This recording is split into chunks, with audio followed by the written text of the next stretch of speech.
Okay. Well, this is Nancy Laine again, and we're going to go on to the part 2 of our resume do's and don'ts series tonight with Louis Travieso. And Louis, thanks again for joining us for part 2 and for part 1.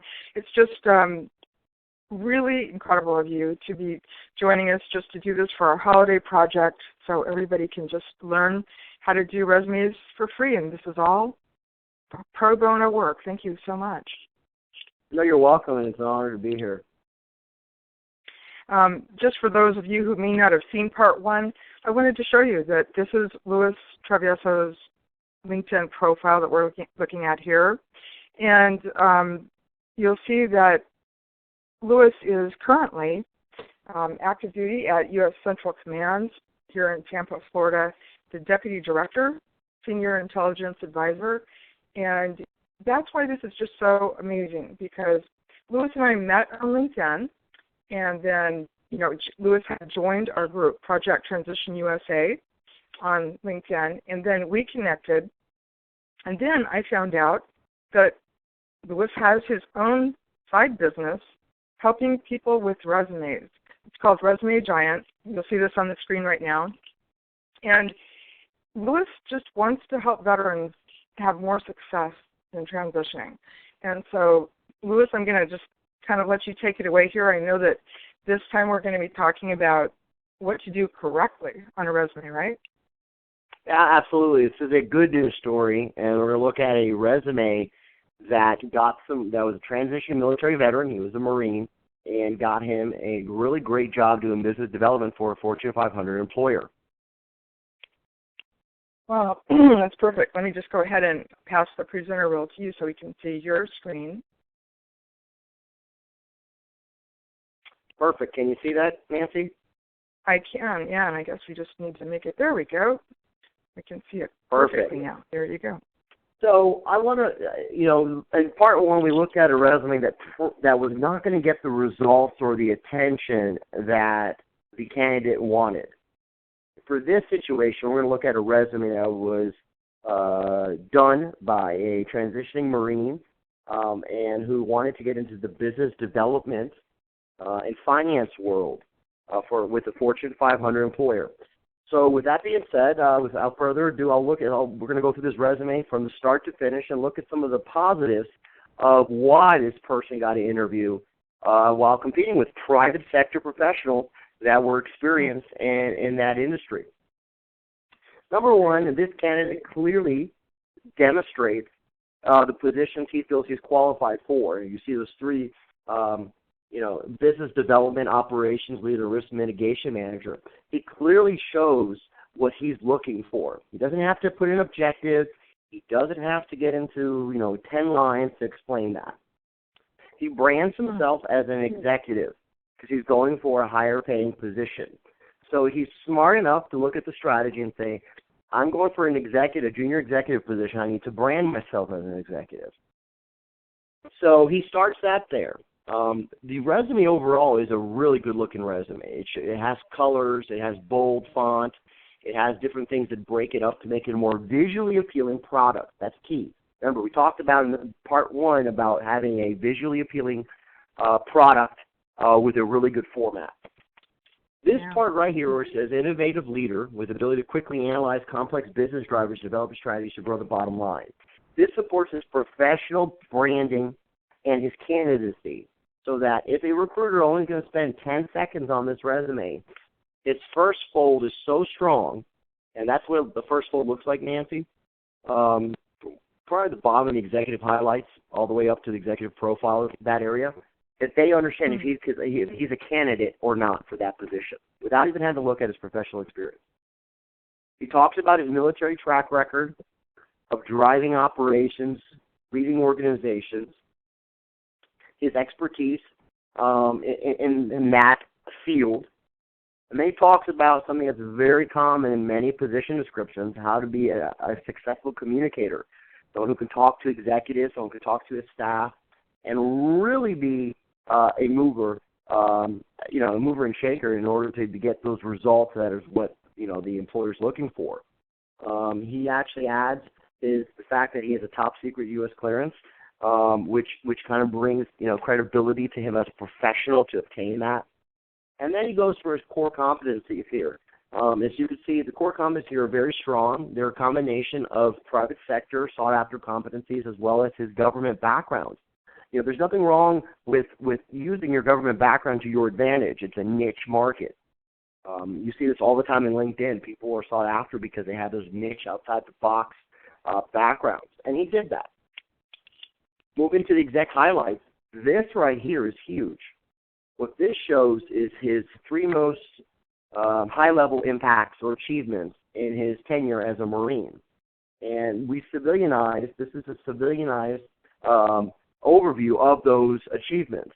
You stay away from the military acronyms that we talked about in part one, and you really understand your audience.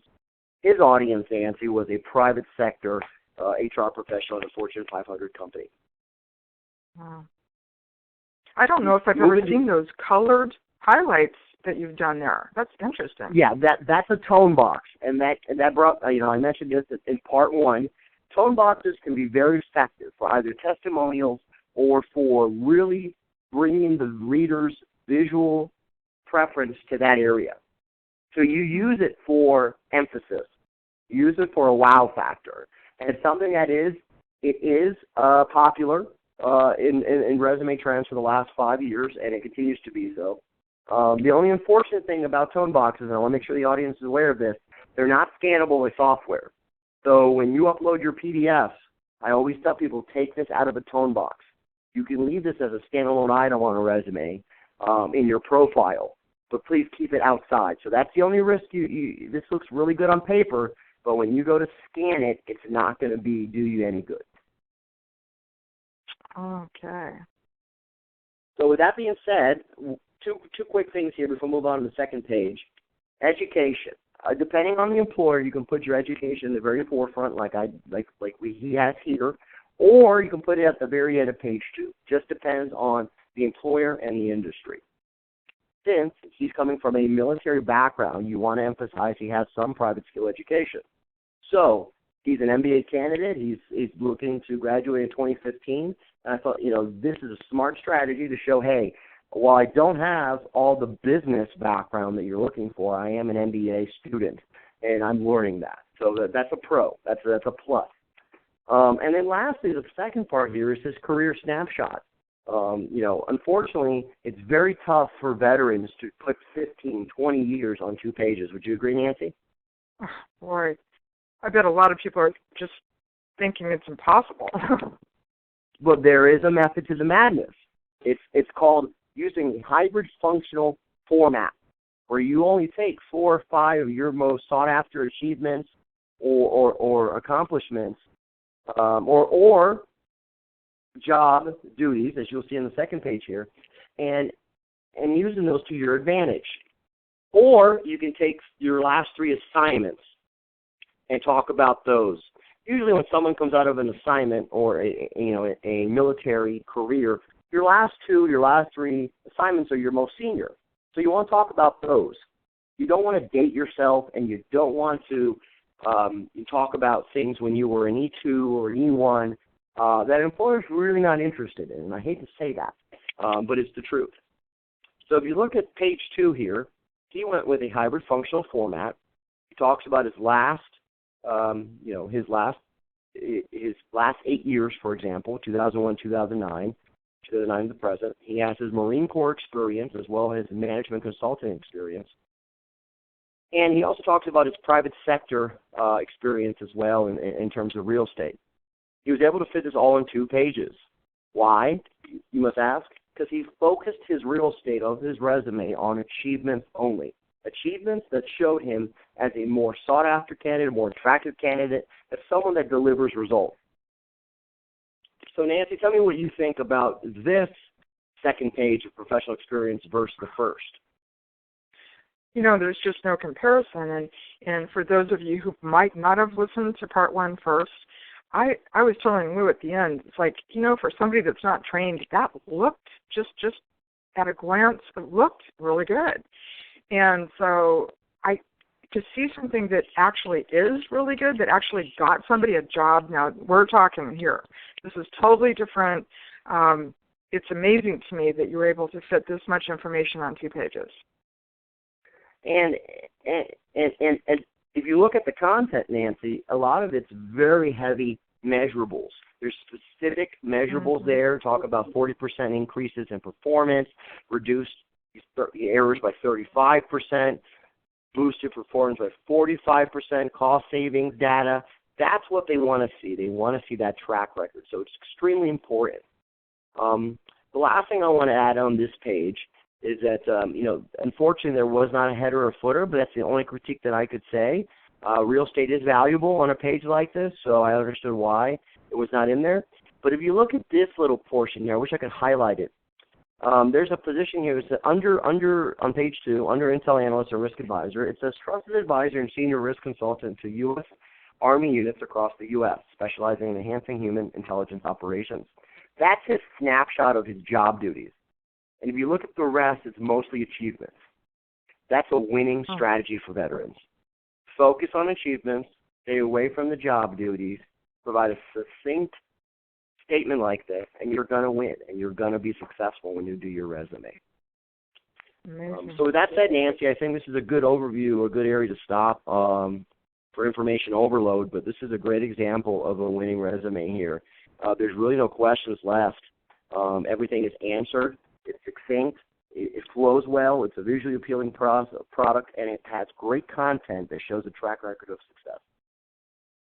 Yeah, maybe I could just ask you quickly, Louis, what are the chances that somebody could do this by themselves?